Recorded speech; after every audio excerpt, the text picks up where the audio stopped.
What's up, YouTube? Alright, so I'm finishing up the Pro Charger build here, and I purchased a boost gauge. It's a electric boost gauge. It's a Prosport. It's the EVO red and blue display. I went on their website and I got a wiring diagram. So I searched around online for accessory power ports to tap and things like that. You could put a fuse in the fuse box in the kick panel if you want to, but I didn't feel like spending the money and getting all the parts, and I just want to get this thing finished up. So what I did was I wired it for a blue, and so the orange wire I'm not going to connect, and the white wire I'm going to connect to an accessory power. So there's that. Off the gauge it comes green, orange, black, white, red. So it says here I'm not going to connect the orange wire, so I just taped that off.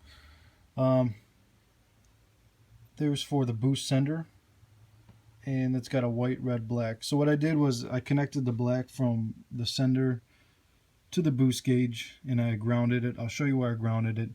And then I also connected the red accessory power to the red wire from the boost gauge, and also the white wire, because that also calls for an accessory power there. So I kind of found a little spot here, kind of hidden. It's behind, if you pull back this the firewall. Here, let me get some light in here. Yeah, it's better. Of course, I don't have four hands, so I can't really hold it, but I pulled back the firewall thing, whatever this thing is, and I actually just kind of mounted it right on there, if you could see it. So then the boost wire is going to go, or the boost line is going to go there up on the master cylinder, and then I got it connected there. I'm still waiting on the 3-port vacuum manifold so I could connect it to the purge valve down there. But what I did was I slit a little hole. You could see that grommet right there where that wire, or where the boost the wire thing goes through. I just kind of poked it with a knife and fed it through. So what that's going to do is it's going to feed it out the bottom here. Where did my light go? Give me a second. Let me grab a light. Can't grab that one because the extension cord isn't long enough. So I spliced that little hole. I just poked a hole in there, and you could see. Oh, let's see, it comes through right there. I don't know if you could see it. Right there, comes through. So then I just fed it up. And I got the Roush. I got the Roush pod, so I'm going to mount it right in there. But I wanted to show you guys where I hooked up the grounds and the accessory power and all that thing. Like I mentioned, I put the ground from the sender and the ground from the gauge all on one, and then I actually grounded it. If you pop this out, this is for the 11 to 14. I got a V6. I'm sure the GTs are similar. I popped out the headlight thing. I actually had to take 2 screws, 7mm, one there and one there, somewhere around that right there. I popped that out, and then there's actually a little screw that holds this panel on. Prior you could just pull, prior years you could just pull it out, but there's actually a little screw right there. So you got to take this little dash down, and then you another 7mm just to pop the headlight thing out. And then I grounded it. You could see the screw right there. That's where I grounded it to. I thought I could just take the nut off and ground it there, but I had to take the bolt out, and I ended up grounding it that way. So then I just ran the wire up. It's connected to the boost and the sender. As for the green and white wire, there's a white wire that comes off the sender and a green wire that comes off this gauge here. You just connect them both. So that's the signal wire from the sender, and it tells the gauge kind of what reading it has.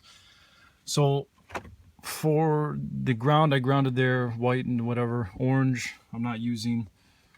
So then for the accessory power, which is the red and the white, and also the red from the sender, I just put it all on one. And what I did was I ran it up over there. I don't know, yeah, you can kind of see it back there. I ran it over there, and I actually ran it. I was poking and prodding around, and I found you want an accessory port, so you want the gauge to turn off with the Sorry, my low battery thing came on. You want the low, the low. You want the gauge to turn off when you turn the key off, because you don't want it. You don't want it have signal the full time. Some gauges are different. This is for a Pro Sport, but some gauges require you to tap directly into the power because the zero reading kind of messes it up. But anyway, so if you look on here, that's is that the radio connection? Kind of all the control module that kind of controls all the temperature and things like that. If you look on there, there is a orange and white wire that I tapped into. I believe it's the second one on the top. Let me pull this out. I'll show you what I'm talking about. So I got it like this. That one there.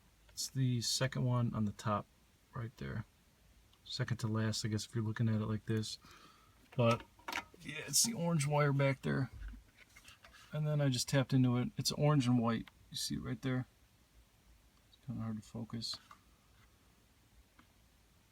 So I tapped into that. So now when you turn the key, I don't have the pod set up yet, but I'll just kind of show you. I wanted to get a video together while everything's apart so I could show you guys how to do it. So you turn the key, and the gauge should turn on.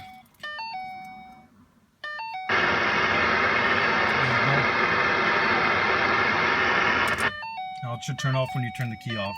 That way you're not wasting power, and that's how it's designed to set up. So if you guys have any questions, just comment below, and I'll do my best to respond. All right, man. Take care.